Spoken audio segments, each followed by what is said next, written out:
Hi, இன்னைக்கு முட்டை மட்டும் வச்சு நான் ஒரு கேக் செய்ய போறேன். 3 முட்டையை எடுத்து மஞ்சக்கருவு தனியா வெள்ளைக்கருவு தனியா பிரிச்சு வச்சிருங்க. பிரிச்சு வச்சுட்டு இந்த மாதிரி விஸ்கு வச்சு நல்லா அடிச்சுக்கோங்க. ஒரு பாதி அடிச்சதுக்கு அப்புறம் ஒரு 2 ஸ்பூன் சர்க்கரை சேர்த்துக்கோங்க. மறுபடியும் கொஞ்சமா லெமன் விடுங்க, ஒரு அரை லெமன் விடுங்க. மறுபடியும் அடிங்க. வெண்ணிலா எசன்ஸ் கொஞ்சமா சேர்த்துக்கோங்க. சேர்த்துட்டு நல்லா அடிச்சு எடுத்தீங்கன்னா பாருங்க, இந்த மாதிரி பாஞ்சு மாதிரி வரும். நீங்க பாத்திரத்தை சாச்சாலும் கொட்டாது. இந்த மாதிரி எடுத்து பார்க்கல இப்படி நிக்கணும். இந்த மாதிரி அடிச்சிருங்க. மஞ்சக்கருவையும் கொஞ்சமா சர்க்கரையா உப்பு ஏதோ ஒன்று போட்டு அடிச்சிருங்க.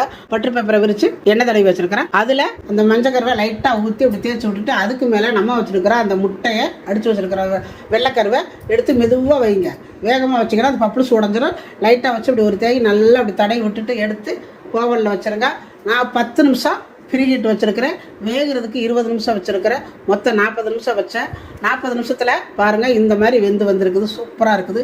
எடுத்த உடனே அதை சாப்பிடணும்னு ஆசையாக இருக்குது. ஆறக்கூட இல்லை. பாருங்கள், பிக்கிறேன். என்னால் சூடு தாங்க முடியலை. எவ்வளோ விளைவிலேன்னு இருக்குது பாருங்கள். சாப்பிட்டா அவ்வளோ அருமையாக இருக்கும். பாஞ்ச் மாதிரியே இருக்குது.